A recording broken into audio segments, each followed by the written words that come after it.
bonsoir à tous. Des sangliers, toujours des sangliers, encore des sangliers, 10 ans après, on y est toujours. Les populations de sangliers ont explosé depuis les 10 dernières années sur l'ensemble du territoire français. Deuxième département en termes de zone humide, la Loire-Atlantique est particulièrement touchée par ce fléau. Pour la campagne 2018-2019, ce sont plus de 5600 sangliers qui ont été prélevés sur le département. Malgré l'augmentation des prélèvements, les dégâts sont toujours en augmentation. Ces dégâts sont multifactoriels. La prolifération du sanglier en raison de l'abondance de nourriture et les zones insuffisamment chassées. Notre secteur est d'autant plus touché du fait de ces zones de refuge.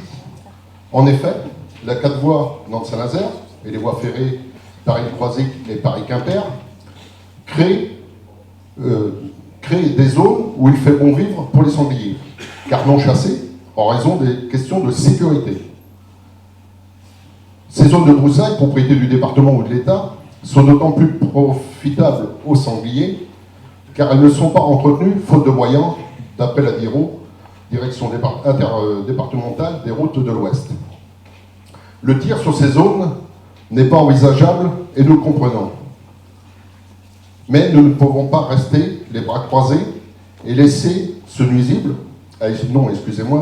espèce susceptible d'occasionner des dégâts, ravager nos cultures et nos prairies.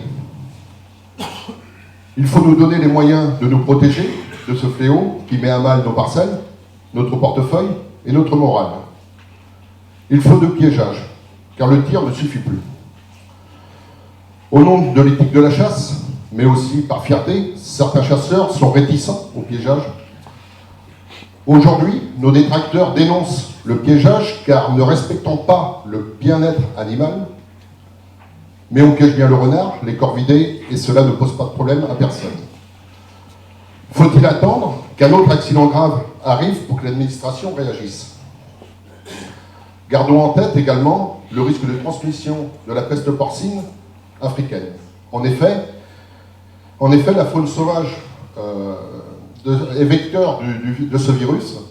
Devons-nous attendre que les élevages soient contaminés pour réagir? Je vous remercie. Bravo Jean-Pierre. Didier.